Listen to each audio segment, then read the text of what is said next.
What is going on, everybody? Welcome in. It's the Fantasy Alarm live stream. I'm your host, Howard Bender. We're doing Meet the Family this week. That's right. We've done sessions with Adam Ronis, with Jen Piacenti. Today's a particular favorite of mine. I've been gearing up all week long for this one. Now I've been like, save the end of the week for the best, you know. Is that what it is? So tomorrow I just do a monologue. Is that it? I think so, right? Okay, we can possibly do that as well. Ladies and gentlemen, from the Fantasy Alarm team, he is the managing editor over at Fantasy Alarm. He is handsome as always. And believe it or not, folks, he's fresh off of a cruise and he's actually alive. And that's Jon Impemba. Well, they take us off that cruise and everybody's in quarantine anyway. So, it's not like, I had too much to worry about there. But, the vacation was nice. Didn't have too much problems there. So, kind of glad to be back and in the mix of everything. Let me ask you, I've got to know, because listen, we're going to cover a whole array of topics and go through it because, Jon, how many years have we known each other now? 5? It might even be a little bit longer than that, but yeah, I mean, it's definitely in that range, 5, 6, 7-ish in that ballpark, yeah. All right, so I've known you for a while. We've had numerous conversations, so this is going to run kind of all over the place. But I got to start it off with how are you looking death in the face and saying, you know what? I'm going to take my lady, I'm going to go on this cruise that we obviously prepaid for already. Probably not getting any kind of I don't know, maybe store credit was in your future, but nevertheless, you looked the coronavirus in the face and you went, I'm taking a cruise anyway.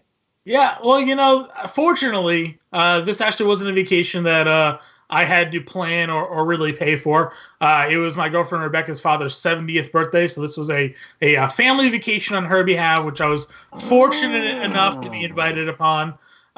So we certainly chipped in for all the room charges and maybe some of the casino credit that I ran up there. For the most part, this was a cheaper vacation for me. We definitely had some conversations about whether or not we should cancel or not going through it. Her mom is a travel agent, so she certainly has the inner channels to work that if we had to go that route. But, we made the decision to move forward. A lot of the issues at the time were on the West Coast. So, we were on the boat when really, everything hit the storm on the East Coast, more so across the country. So, I think if our vacation was postponed maybe a couple more days, then maybe that things would have changed. But when we decided to, move forward with the vacation, things really weren't at, the mass crisis. There wasn't a pandemic called yet. It wasn't a national emergency yet. So things got worse while we were in the Bahamas. So, and every sports shut down during that time. So.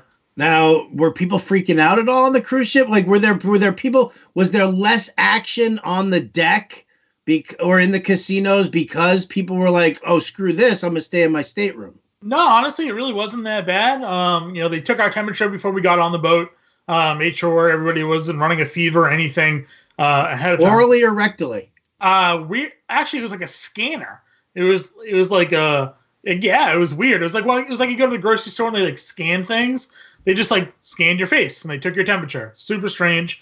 So I assume if you had a temperature, you didn't get to go on the boat. And from that point on, everything was pretty okay. We talked to one of the crew members or whatever that was there. And they said that of the 4,000 person capacity on the ship, they had about 3,600. So, some people canceled, obviously. But no, everybody who was on the boat was out. Everything was always packed. They were super, when it came to cleanliness, they made sure every time you went to a new room where food was being served, that you washed your hands at the hand station and then they squirted your hands with sanitizer or else you couldn't get in.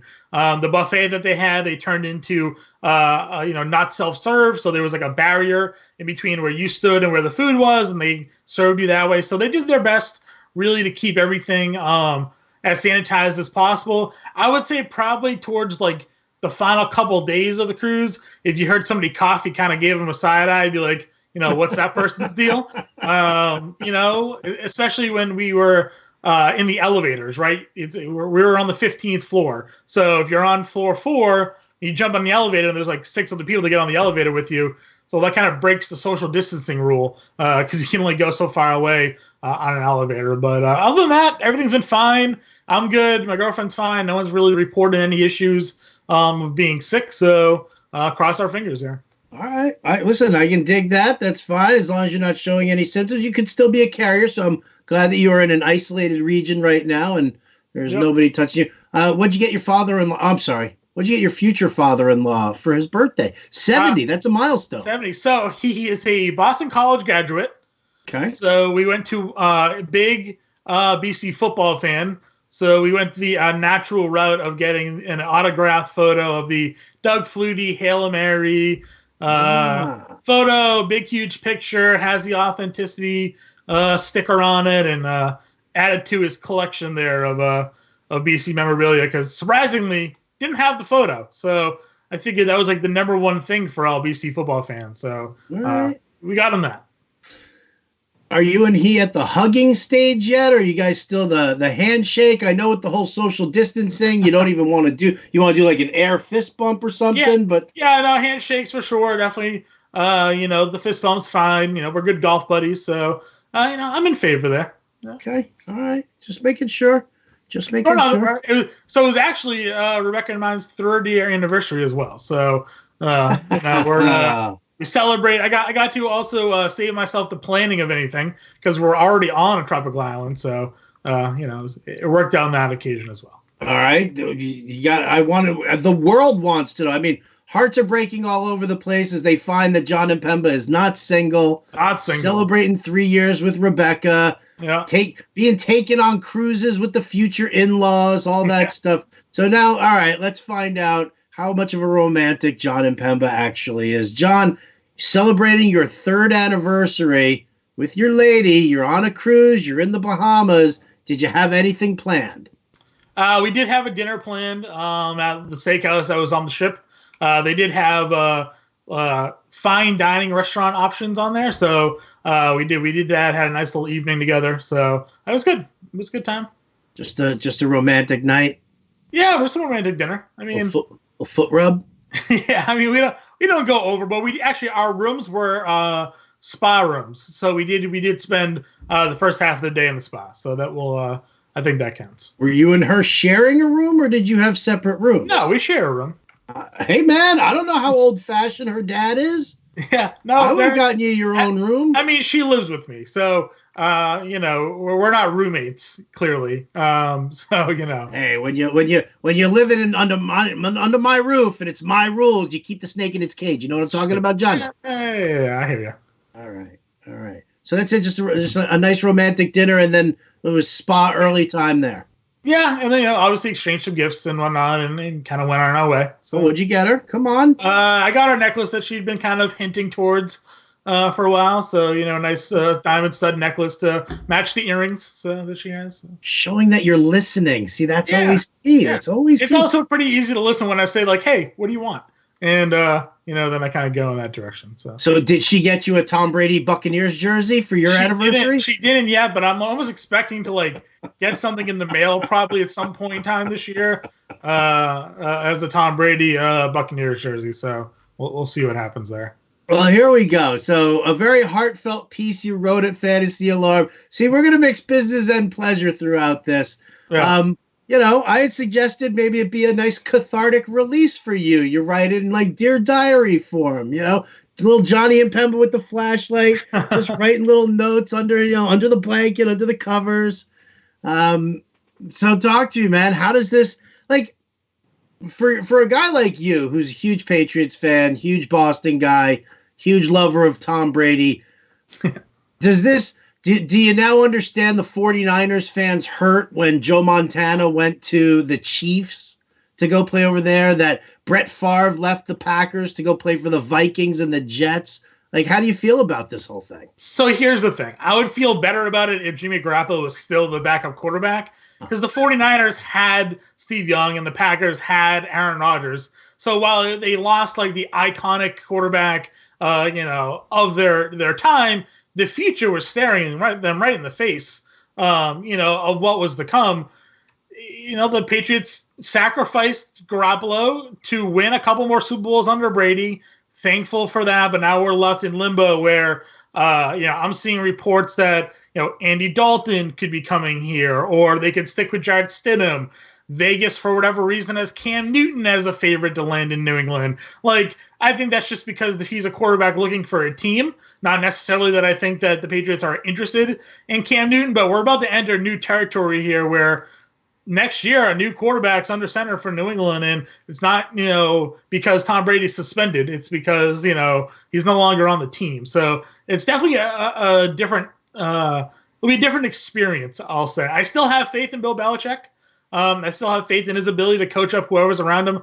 And though the AFC East is certainly getting better, I still don't think that they're so far ahead of us, the other teams, that New England can't hang around and still compete for the division. So, yes, Tom Brady's not there anymore, but I think it was the right decision. Well, yeah, okay. It was the right decision. To let him walk. I was a pro Garoppolo person before they traded him. I was ready to kind of move on from Tom. I've said that a bunch of times. When they made that trade for the second round pick, I was like, all right. And then Brady ended up winning like an MVP in a Super Bowl. So they proved correct. But, here we are. So the article I wrote, though, I didn't really try to keep it from a fanboy perspective. I did really want to try to write it like analytically and put some analysis behind it and what's next. I know there's been a lot of spin that I'm trying to write this with tears in my eyes, but I don't think it read that way. Maybe you read it differently.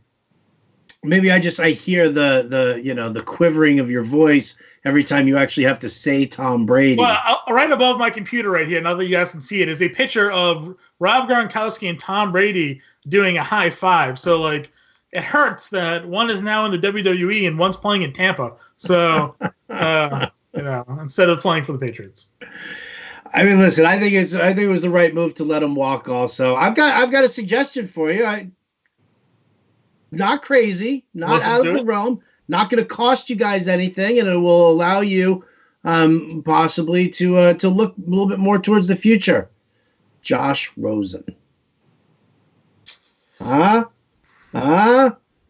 mean, if there was ever a person that maybe could coach him up, right? But you don't think Bill Belichick could coach Josh Rosen? I said if there was ever a coach that could coach him up, maybe it'd be McDaniels and Bill. But I don't know. There's something wrong with him somewhere that he's having issues. I heard last year they were kind of dogging him about him having like character problems, where he's kind of the guy that's in the clubhouse thinking that his shit don't stink, even though he can't beat out anybody for a starting quarterback position. So if that's sort of his mentality, I don't see that working well in a Belichick offense. So one thing that I've been interested in, something that I've had a lot of recent conversations with friends, and it kind of follows the Phillip Rivers signing in Indy, is Jacoby Brissett's on the 1-year deal. He's owed like a $7 million bonus soon.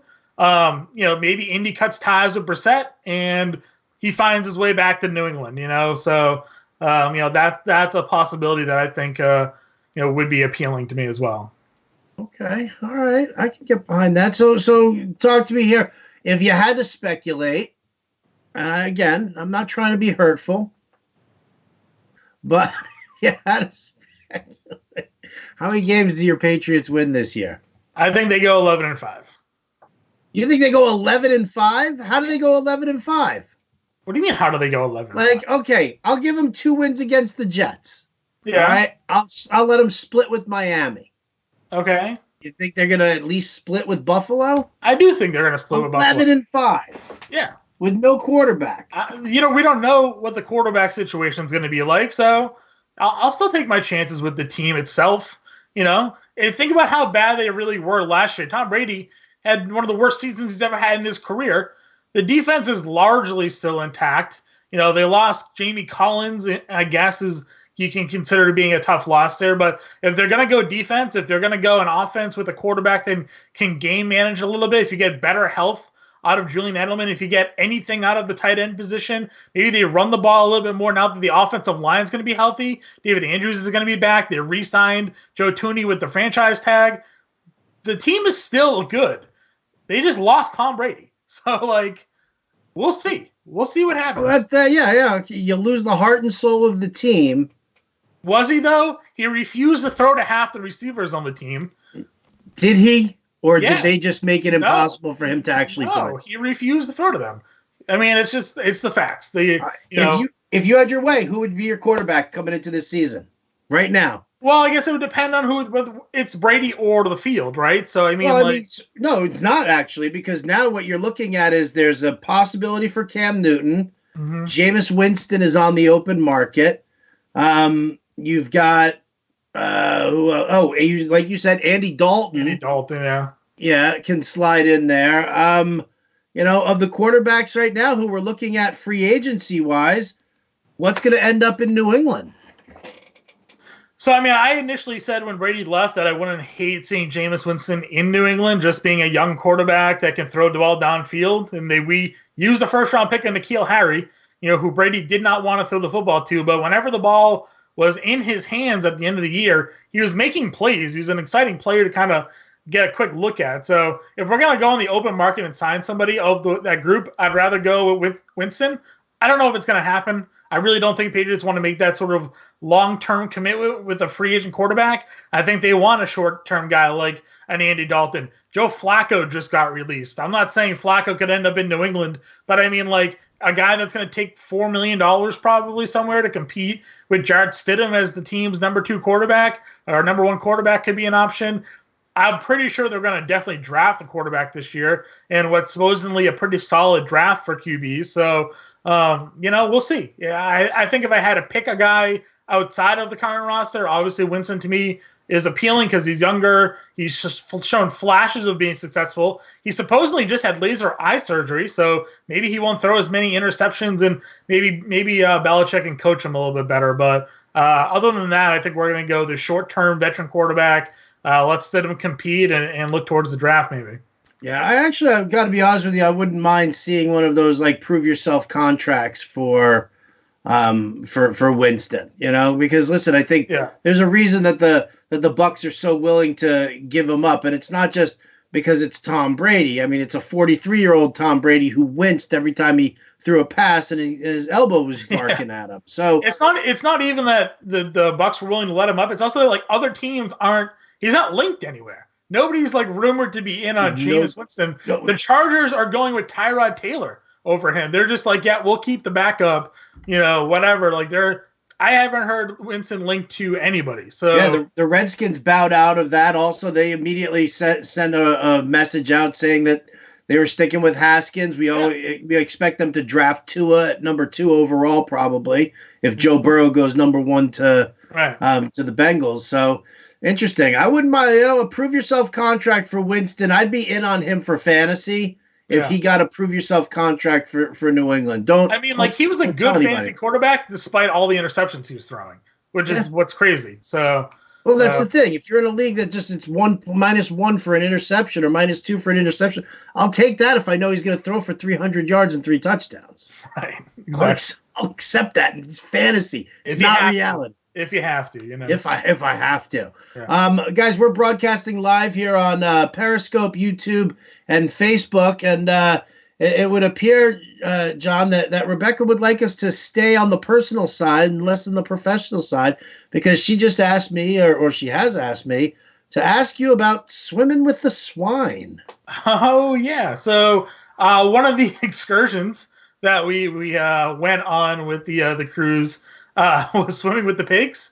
Now, apparently this is a thing.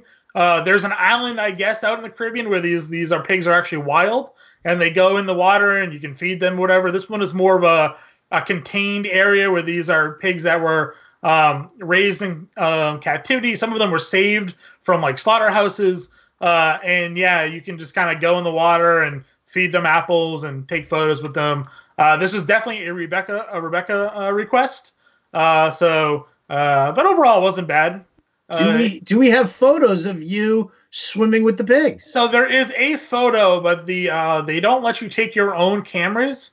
You have to do one of those things where it's like they take the photo and then it's $50 for a photo. Yeah, basically, and it's going to be up on their website. They said in like 3 weeks. So we have to check back in 3 weeks. It'll be on the website, and somewhere there'll be a photo of Rebecca, myself, and Vivian, a 400-pound pig in the clear blue ocean there in the Caribbean. So, yeah, that did happen. All right. Well, on behalf of everybody, every member of FA Nation, anybody watching this live stream right now, we demand that photo. We expect to see that photo. When that photo is 100% ready, we either expect links, we expect copies, we expect double copies, everything. Okay. Yeah. We'll frame it. We'll send it to you.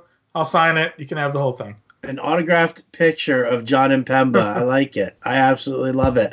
All right. Well, so let's cruise through here. Let's dive into the world of Jon Impemba. Now, obviously, sports are a huge deal for you. Mm-hmm. You are attached, which is rare for a lot of us industry guys. You know, I don't know how it happened. Tell her every day I'm the luckiest guy there is. So, right? My wife actually enjoys sports. I was floored. I'm like, thank you. Yeah, really I always say the first date I ever had Rebecca was the year David Ortiz retired, and I knew she could have been the one when she asked me how I thought the Red Sox lineup would handle losing him. So I was like, oh, well, that's a first date question that gets right to my heart. So, it's been great ever since. All right. Well, now, so with no sports, like, what do you do to fill your time? You're sitting there at night. I know during the day we're still pumping out content over at Alarm. You're still monitoring the site and sitting in the chat. But when the closing bell rings and Jon Impemba gets to like sit and unwind, what do you do with yourself with no sports? Like, there's no NBA for you to even. There's no FanDuel to look at for you. Well, I have partaken in some little simulation NBA that's been going on FanDuel. Because you can't ever really break away. Plus, I love the sport, so just having a little bit of action there is nice. They're free rolls. I'm not spending any money or whatnot. But other than that, I mean, yeah, it's been weird to have as much free time after the fact. I'm used to just working straight through the night like you are as well. 10 o'clock hits and I'm like finishing up a podcast or maybe even starting one, and getting ready for the next day. So to have nothing to do, definitely invested some more time in video games than I have in the past. Watch some more movies, on Netflix, regular TV. I always cook dinner anyways, but I've had more time to actually sit down and eat dinner and not put dinner at front of the computer and eat while working and doing that. So, I mean, there hasn't been like a huge change, but it definitely has allowed the opportunity to have more free time. The problem is we can't go anywhere. We can't go do anything.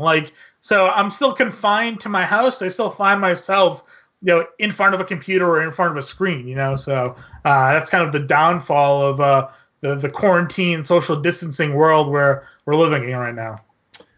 Board games? You know what? I'm more of a board game with a larger group of people. Rebecca and I don't really just sit down and have like a 1v1 board game. Occasionally we'll play Words with Friends, but that's like still on an app. So, I guess I don't know if that counts or not. So you guys don't even go out for a walk? Yeah, no. Well, we have Emma, obviously. We do have Emma, our little Chihuahua mix. So we took her for a walk yesterday, and so we're getting outside and doing those sort of things. But is she with you right now? Is Emma in the room? Can we get a look at Emma?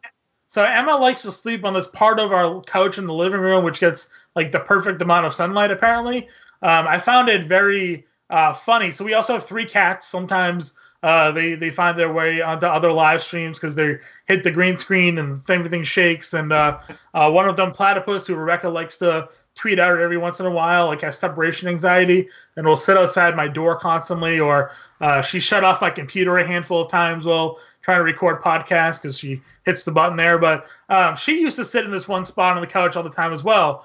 And then as soon as we got Emma, that was like the first spot she found to go like relax. I was like, oh, that just must be like the place in the house to be for an animal. So Emma's sleeping at the moment, curled up in a ball by the window. So, all right. Well, I'm not averse to any of those animals making an appearance on the podcast. So if Rebecca is watching this and she somehow manages to bust in on this beautiful mountainous Lake Tahoe scene that you are supposedly in, the green screen, come on, dude. Right? Come on. Don't break the fourth wall. Oh, yeah. Sorry. You're supposed to be quarantined. Yeah, I am quarantined. This is where I would be. So that's why I said why I decided to be in this area is if I had like one spot of like isolation. This is where I'd like to be, on a lake, mountain range. Give me a little boat. Let me go fishing. Let me just kind of relax in the wilderness there. Not that I'm like this like great outdoorsman, but to me this is like a very like peaceful idea for me. So this is where I would choose to be. I'm the same way. Like, I'm more than happy to like go camping in the woods. I don't need to go for a hike up a mountain or do some rock climbing at all. I can just kind of sit and be with nature. And fishing is definitely one of the best things to sit and kind of relax and do. All right, so Emma's your Chihuahua mix. You have 3 cats, you said? We do have 3 cats, yeah. And their names are? One is Mitt, the other one's Norman, and then the third is Platypus. Okay. Platypus was my family cat. That was named by my younger sister when she was like 4. So that name, unfortunately for her, has stuck. So the other 2 cats were Rebecca's. We kind of conjoined families, I guess, when she moved in. And that's kind of how we have 4 animals. Funny story about Emma, for those of you who aren't aware of it. Rebecca told me she was going to Target, which is like a Walmart-y if you're not familiar with Target. And 2 hours later, I get a photo on my phone. She was at the animal shelter of all places and sent me a picture of Emma. I figured at that point there was no turning back. And we ended up with the dog that day when she was supposed to just go literally down the street to Target to run some errands. She drove like an hour away from where we live to an animal shelter and got a dog. So I was very happy for you. Very happy. You know me. You know I love my animals. So yeah, and Rebecca works in the veterinary field, so she's all about the animal life as well. All right. Well, and so you too, growing up with a family cat that you now have, Platypus. Let's dive into the boy, Jon Impemba. Go ahead, man. Let's hear the story, and don't give me the whole Steve Martin, the jerk. I was born a poor black child, and all that fun stuff. I'd like to know. Where did you grow up? What town?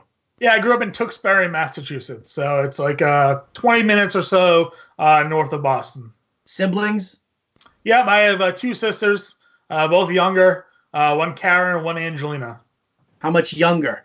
Kara's 2 years. Angelina is 16 years. Whoa. Yeah. Protective older brother? No, she's like bigger than me. She's gonna. I tell her all the time she should be playing, something physical. So she does volleyball. She's a beast at volleyball. Good at softball. So yeah, she got the genetics I wish I had, to be honest with you, because she's a 15-year-old girl that's already taller than me. So we're hoping big things for her. So let's get that family going. So right, Daddy needs that NBA contract. Yeah, the WNBA will be fine. Hey, they just increased all the salaries for WNBA. So let's get it going. Very nice. All right. So you grew up with 2 sisters. Yeah. Was that something that kind of pushed you more toward, being the older brother? See, if you were the younger brother, then I could see them tormenting you and dressing you up and all sorts of fun stuff like that. But growing up with such estrogen surrounding you, is that what helped push you towards sports? Or were you out playing games, playing sports throughout your childhood? I was playing sports almost from the second I could move, basically. Whether it was like a wiffle ball and bat, I had the floor hockey thing. The stories I was told as a child was the only thing that would calm me down was horse racing. My mom had to wake up and record the horse racing, which was on the TV show, on the TV when I was younger, because cartoons wouldn't do it for me. None of those shows would do it for me. When I was like a whiny brat as a child, she'd put in the tape and I would watch the horse racing. So for me, some sort of sports, or I guess maybe gambling at that time, has always been a thing for me. So I've always played sports. I played pretty much everything. Growing up, I was double sporting it. During the spring and summer, I was playing baseball and soccer. During fall, I was playing football, soccer. Winter, I played basketball. The only sport I wasn't allowed to play was hockey, and that was because it was too expensive, because you had to buy all your own equipment. And pay for rink time. Yeah, and all that stuff. So, but I played literally everything else. Yeah. So I was into it even once we got to high school. I ran track, cross country, played on the golf team in high school as well. Still played like intramural and in-town basketball and baseball at that time. So I was always involved with athletics, and obviously that kind of went hand in hand with my love for general sports. And then, of course, when I learned about this thing called fantasy sports, I was 1,000% in. So almost overboard to an extent. All right. Well, before we jump into your wonderful career, I'm still sort of intrigued by this whole. She had to put horse racing on. Like, yeah. I don't know how anybody out there feels. I don't know how you feel about the thoughts of reincarnation and past lives, but I have this. This is something that I actually believe in, and to see that something like horse racing, the horses and the lines and all of that, the going around the track like that. That's like a connection from somewhere else. That's what soothes you. Like it probably did. Yeah. I mean, like I said, I always thought it'd be a funny story as well. But that's what she said. So the only thing she ever could figure out, she's flicking through the TV one day when I just was like nonstop crying and came across, horse racing on one of the stations, and there it was, and saw that I like calmed down, and she was like, oh, so she recorded it back in the day. You put the tape in the VCR, you do the whole thing, and that was supposedly the something that calmed me, and I've just kind of always been in the sports since then. Jon Impemba, a jockey in a former life, very possible. Or a horse. Here. Who knows? Or a horse for that matter, right? Yeah. You are an animal guy, so why not, right? Swim with the pigs, adopting dogs and cats. Yeah. Horse racing, I can get behind that 100%. I love that. All right. Well, there you go. I'm still now. All of a sudden, now I want to like send you to like a hypnotherapist and dive in deeper at that. But not going to. Instead, let's talk about fantasy sports. Let's talk about how you got into them. I'm assuming that you are probably like so many of us in the industry. It was the high school, league that your friends knew started and whatnot, but go ahead, give us the story. Yeah, I mean, it really was. Basically, like freshman year of high school is when I got this sort of introduction, to fantasy sports. So, I'm 31 now, so that was probably like 2003, 2004 was when I was a freshman in high school. And I just kind of got into it, and I just remember thinking how cool it was, like draft your own team, get involved, follow it already, you get all the points and everything. The draft, the camaraderie of all your friends, I thought was fascinating, and I just like got hooked right away.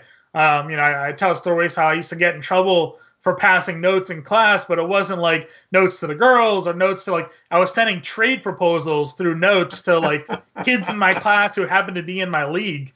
I remember specifically being in my biology class and passing a note, trying to get it to like the kid in the front. And the teacher grabbed it and he's like, "What are these notes?" We looked at it and it was a trade proposal I was trying to get from the kid, and he's just like, "What is this?" I was like, "Oh, it's fantasy baseball trades," and I got detention for not paying attention in class. So that was just like the beginning of it all for me, and forever kind of continued that trend, like I said, to a degree that has now landed in me basically the dream job. So here I am. Well, we'll talk about that. When you were passing notes, were you was it just like, let me fold this piece of paper up a couple of times, or did you take that care that that you saw like girls do, where they like do this origami sort of thing where you have to like pull a tab and it opens it all up for you? No, most of the time I would literally just like crumble it up in a ball and throw it. Yeah. Yeah. So, which is why it was pretty easy to get caught. You kind of wait till the teacher like turns his back and you just kind of like do the lob then. But he kind of like deked me out. He was like pretending to go right on the chalkboard, but then spun back around and like saw it like mid throw. And that was I had a teacher growing up. She wore glasses. She had they were big. Like you have no idea who Carol Channing is, but nevertheless, she had these big Mama Luke glasses on her face. And she would catch the reflection on the side. So if you were doing something, and I didn't realize that, and I, stood up and threw something at somebody, and immediately she didn't even turn around. She was just like, "Bender, you're out. You're gone." Yeah, yeah. So I mean, I never really paid a lot of attention in that class. Anyways, we played paper basketball a lot, which was just every time we turn around, everybody's just trying to shoot in the trash barrel. So science was never my my class. I did fine in school with all the other ones, but science, for whatever reason, I just wasn't really into it. And clearly it's not something I'm using today. So, who cares? Who cares? Stupid science. Yeah. Like, it's ridiculous, right? Whatever. Biology. Psh.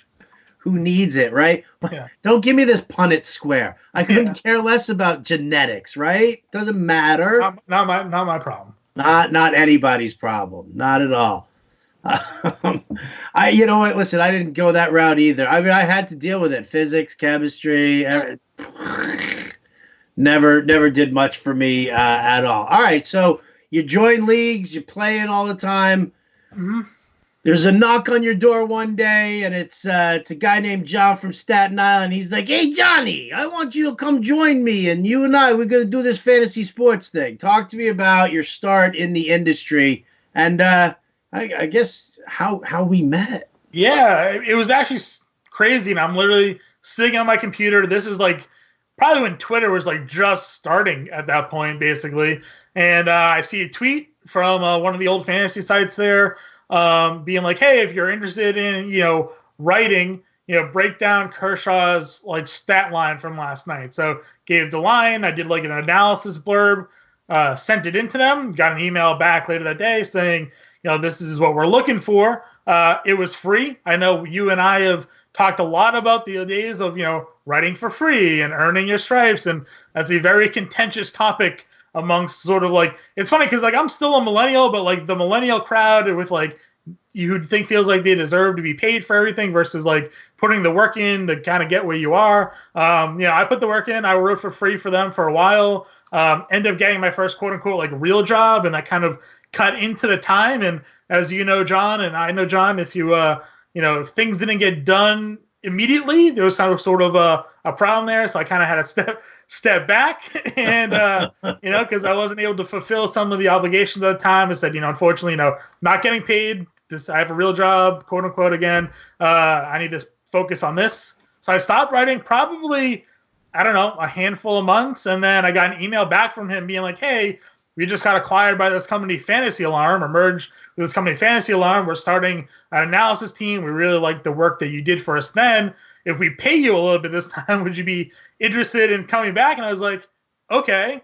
And then that day I had a phone call with you, and the rest was history. I joined the, I think like maybe the inaugural like Fantasy Alarm news and notes team, writing player analysis on the third center of the, Cleveland Browns, who just got cut in spring, so I did that for a while and just kind of grinding my way through. Yeah. Well, I mean, so what is it that drives you with the understanding? Like, how is it that you have the understanding, you as a millennial, because yes, you are in that generation. How is it that you have the understanding of needing to pay dues and, and accepting the fact that you have to write for free to just kind of get yourself out there? Like, what is it, what was it about that you were like, I have this understanding, I still want to do it? I don't know, honestly. I mean, like I've always been someone that's worked hard. I've carried multiple jobs like my entire life. Basically, I've always worked like 2 jobs. Even today, still, waking up at 6 o'clock, doing the one job and doing Fantasy Alarm, at the same time. So for me, it was just sort of like the concept of like hard work gets you to where you want to be. Not expecting anything to be given to you, and proving yourself by working. Not just like hey, I'm here, now let me do what I want to do, so I looked at this as like my foot in the door, which is what it was. I wanted to prove to you guys that I was dedicated, capable, and willing to do what it took. And obviously that, paid off going that route. It is interesting because even, while I've been, promoted up the ranks here, we've run into, people who've wanted to join, Fantasy Alarm, and they've kind of been like, "All right, well, how much am I getting paid?" I'm like, "Well, nothing." or $50, and like, "Oh, $50 like a week or a day." I'm like, "No, like $50 is what it was, at the time." So like, so it's interesting the different concepts that people have, but I felt like the path that I took was the one I wanted to have to get me where I am today, and I definitely wouldn't look back and change anything about it. So what's the goal? What's the end game for you? Like, where do you want to be in this industry? I mean, are you somebody, do you want the weekly radio show, the daily radio show? Do you want the weekly column in a newspaper? Like, where's, like when you get to that certain point where you're like, you know what, now I feel comfortable. I feel like I've arrived, so to speak. Yeah, I mean, I definitely, obviously I go on the radio with you. I go on the radio with Justin Fensterman every now and then, do the spots. I mean, the media prep part of it is definitely where I've always wanted to be. Like even growing up, listening to sports talk radio nonstop, like that was my dream. That was my goal. That's where I wanted to be. Writing is fine. I admittedly am not the strongest writer that we have at Fantasy Alarm, but I love talking about sports and giving my opinions and having a personality that I feel like I do better projecting verbally than I do writing it down. So yeah, for sure, definitely, maybe one day side next to you and doing a show and whatnot. But I would say that's probably the end game for me. Oh, I'd like that. Co-hosting with Jon Impemba, that would make me smile. I think we've got the chemistry that we can pull that off. I think we do the NFL podcast. I thought that was fantastic. So I thought we had a good time. Speaking of podcasts, we've got a new one coming out on Fantasy Alarm. In these troubled times with no DFS, there's no daily DFS podcast for NBA right now. We got to get the fix in somehow. But what we wanted to do is we wanted to make it worthwhile. I mean, yeah, you could sit there and listen daily and talking about no sports and what we're doing, but for the most part here, I wanted this podcast for Fantasy Alarm to really rep what's going on. And I'm talking about not just sports, I'm talking about what's going on in the world and pop culture and things that are meaningful to, a ton of people. I mean, we try to do that as much as possible. Hell, we had Ryan Hallam doing a playbook for Survivor yesterday because there are a ton of fans of the show and to be able to do something like that.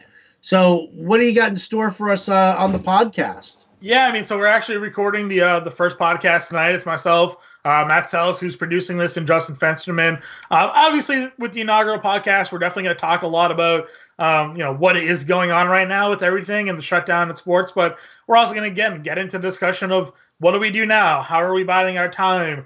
Get into a little bit of maybe some of our favorite things to do.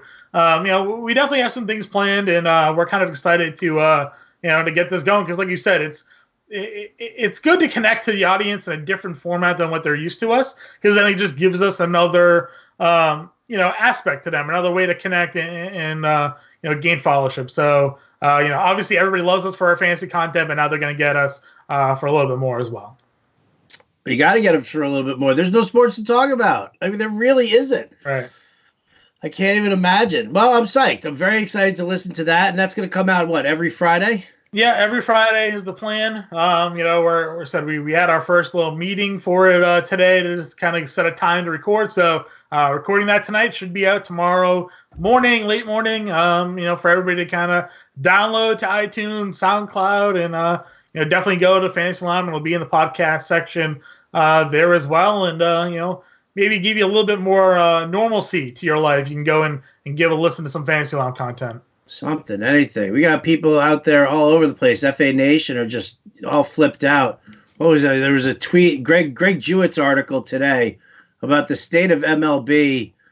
The tweet that I love the most, and I'm scrolling down just to grab it here to make sure that I don't misquote, because it was really funny. Greg wrote, "Working on an article for Fantasy Alarm about the impact of no baseball. So please leave a response or quote tweet this as feedback for inclusion in the article. What does no baseball right now mean to you? Does no games to watch as an break from reality cause any anguish?"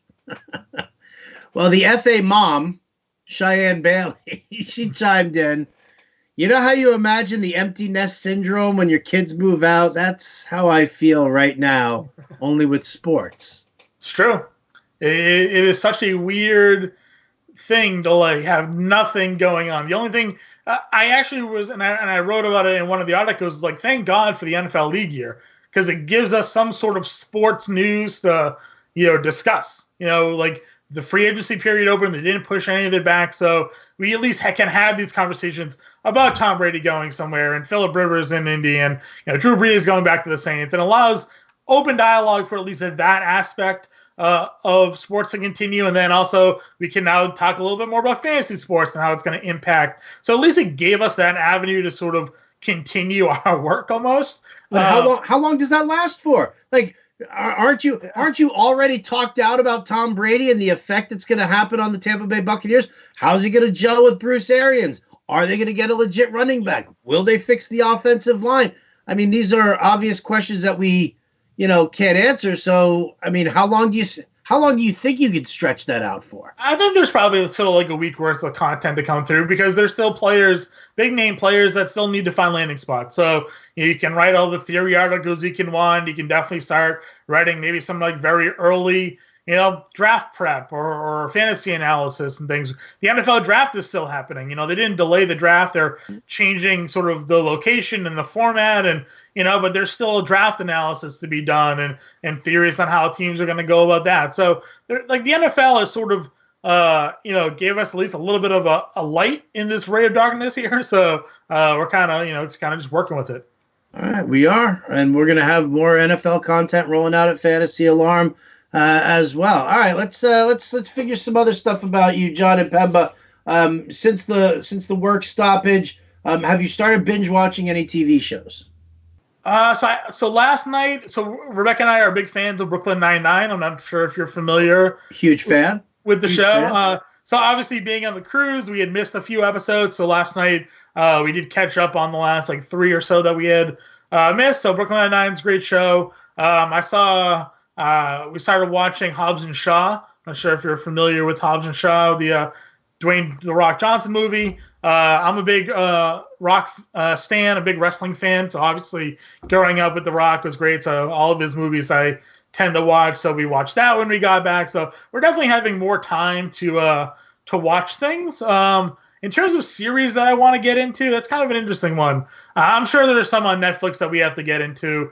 We have Netflix, but we don't really watch a ton of new things. We're always just sort of rewatching old things. So maybe we should go ahead and try to find something new to break into. Yeah, Adam Ronis and Lisa Ann used to talk about Curb Your Enthusiasm so much, so I finally started binge watching that. It's good, right? It's very good. It's very good. I watched the first episode of the new season the other day, so nonstop laughs all the time. So, and I just discovered Impractical Jokers.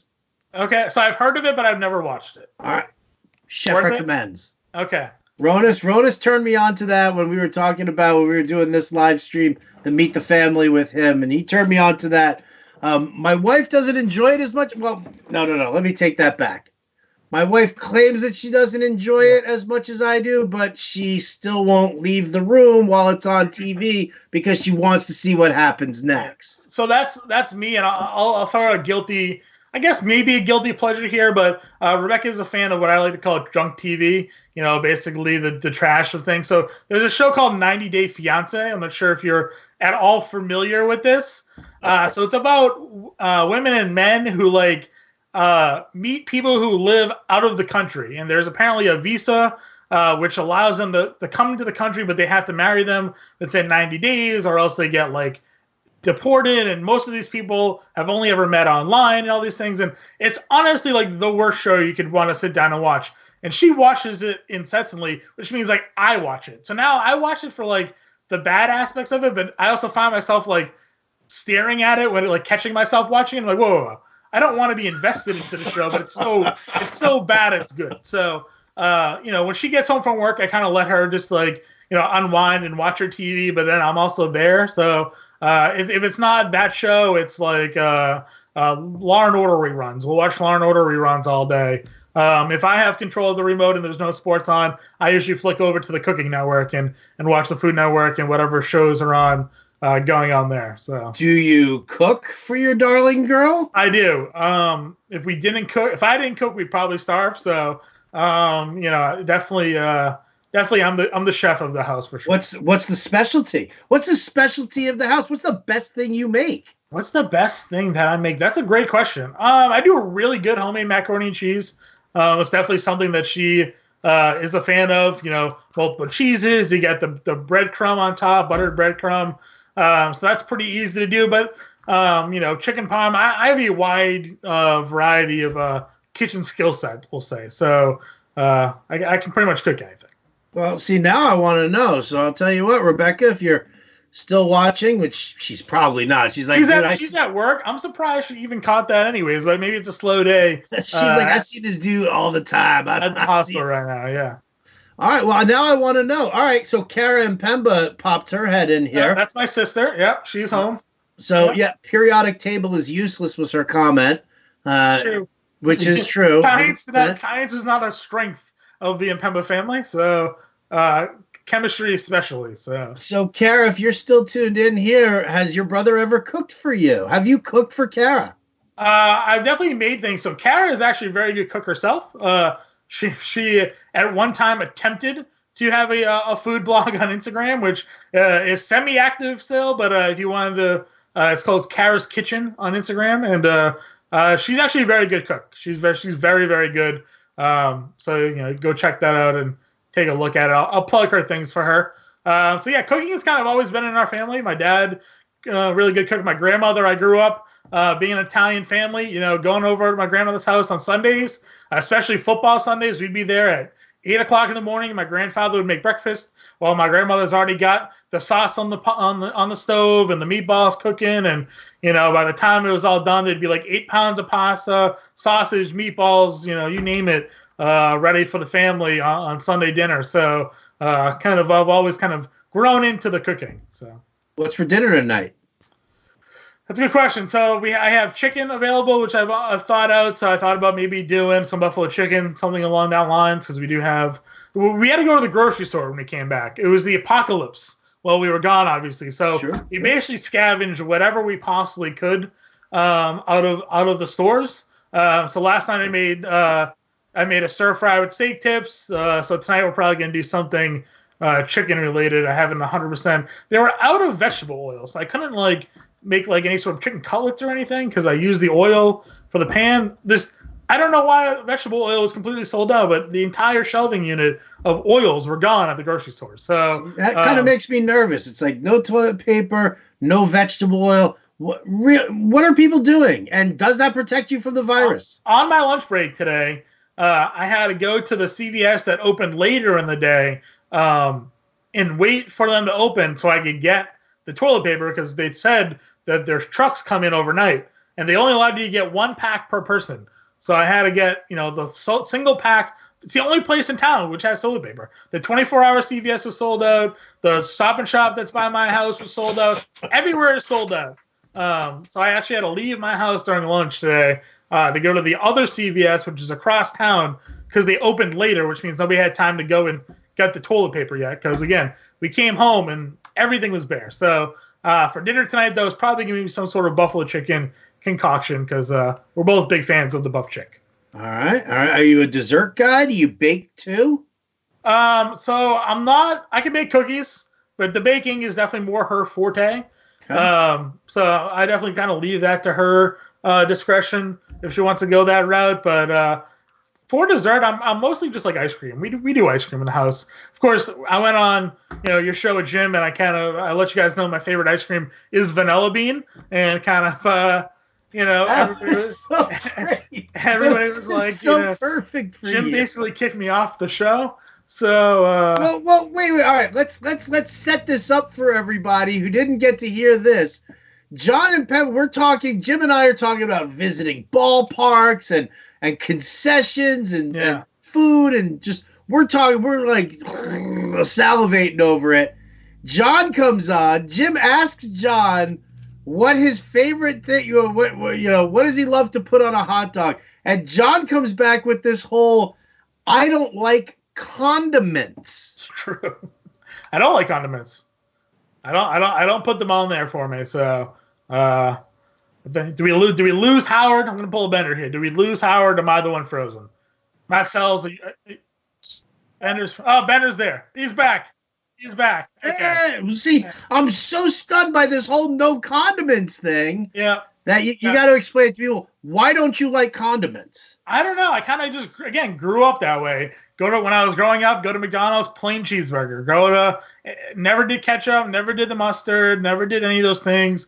I guess it's like a slight exaggeration because I do like barbecue sauce. So if I'm going to use a condiment, I'll put barbecue sauce on like a hamburger. But I don't use it with steak. I won't use barbecue sauce with steak. Chicken, only if it's like marinated in it, like I'll do with the buffalo sauce tonight. But I won't like dip my chicken in anything. It's just, I won't use ranch or blue cheese with the buffalo chicken. I'll just eat the regular buffalo chicken as it is. So I eat things plain. Something happened to you as a small child? Did you go on like a I don't know, like a Hidden Valley tour and fall into a vat of ranch or something? Nope. None of those things. I was lied to as a child, though. My parents used to feed me fish sticks and told me it was chicken.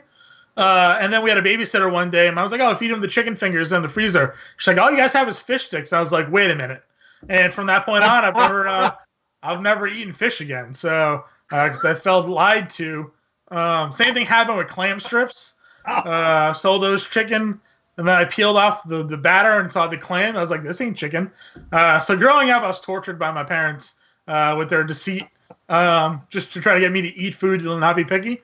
So all those things happen. So maybe my mistrust in other things happened back then. But I won't eat like no lettuce, no tomato, none of that stuff on any of my food for sandwiches. It's just the meat, the bun. If there's cheese on it, that's fine. So that's just you eat like a 5-year-old. Yeah, I eat everything plain. So I one time went to a Mexican restaurant and they I don't mind Mexican food, but I got a hamburger there and I told them to take off like all of the things that made it like a Mexican restaurant, and the waiter's like, "Sir, this is a Mexican restaurant." I was like, "Yeah, I just want the cheese and the meat. Like I don't need any of the other pico de gallo or avocado you're throwing on all these things. I'm like, just give me a cheeseburger." And so with that being said, I also he asked me what my favorite ice cream was. I was like, well, it's vanilla, and I was just like, and it's not even a lie. If you look at my freezer right now, it's just a bunch of vanilla ice cream. So I don't know, I like it. Wow. I'm planning, once this coronavirus goes away, I'm planning my trip to the Massachusetts region. So I want to know what I'm having for dinner and what's for dessert. So if baking is Rebecca's forte, I don't want vanilla bean ice cream. Sorry. I want something a little ornate. You're in charge of the entree. She's in charge of dessert. She can make a good cake. So we'll make sure we get something ready for you. Okay, I could definitely get behind that.